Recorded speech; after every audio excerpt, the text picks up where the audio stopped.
今回ちょっとGoPro、前回同様 GoPro ですね。GoPro 10の暗所撮影、夜にどれだけ使えるか、ちょっとチェックがてら、素堀のトンネルというスポットにやってきました。ここは3年ぶりか、それぐらいですね。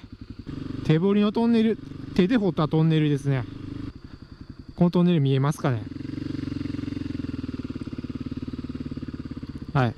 この素掘りのトンネル、手掘りのトンネルね。あとはこのトンネルの内部。ちょっと待って、これエンジン切ったら怖いな。ねえ。これ何これ、やばいのおるで。猿か。猿かなんか知らねえがやばいな。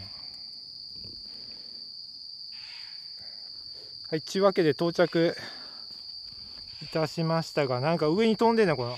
見える？すげえおる、なんか。猿かなんか。怖いんやけど、あいつ。何？けだものがいる。なんか猫っぽいんやけど。で、ずっとなんか上で怒ってる、威嚇してる、こっちを。ほら。なんやねん。民家からちょっと入ったとこなんですけど、それにもかかわらずこれだけの異様な空気が漂っている。特に変なけだものがいるという。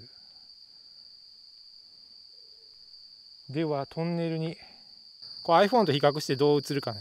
iPhone12 と GoPro10 の映像暗所撮影の比較にわざわざこのやばいトンネルにやってまいりましたが、どう映ってるでしょうか。結構ね GoPro でもいい感じに映ってるんじゃないかと思います。結構ライトつけてるからな。さっき変な動物が上の方でめちゃめちゃ怒ってたやん、こっちを。猫みたいな変な鳴き声、バンバンバンって。それもどっか飛んでいったってことはやっぱり鳥か何かですかね。でここは手掘りトンネル。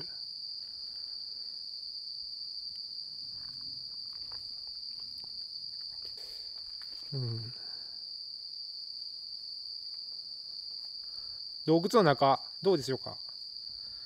iPhone と比べても結構綺麗じゃないこれ。どうなんやろうな。こうやって動いた時の手ぶれ補正もやっぱり GoPro の方が強いし、でジンバルなしの状態でこれやから、ほら手ぶれ補正効いてると思うね。水平維持が結構効いてると思う。すげえなこれ。揺らしてみ走ってみます。これこんな感じ。全然違うやろ。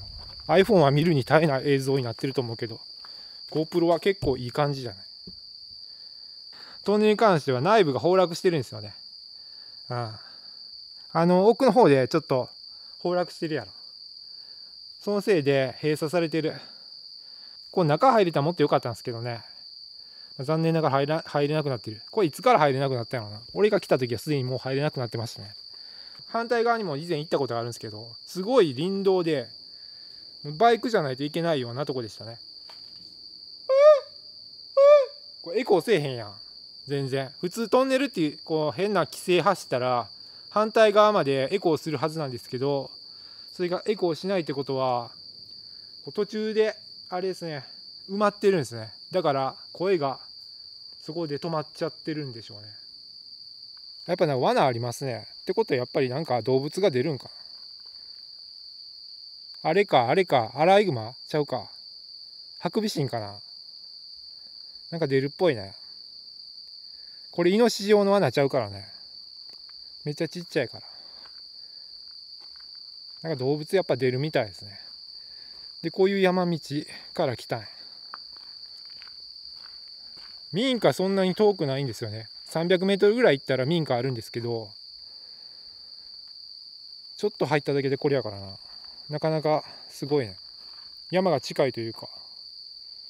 というわけでGoPro 10ブラックの映像暗所撮影のテストにやってきました。ライトを照らせば結構取れるっていうことが分かりましたね。あとは家に帰って細かい部分の違いを見ていこうかな。でこの素彫りのトンネル自体はもうしばらくは来ないでしょうね。これ夜来た時初めて夜来ましたけど、なかなか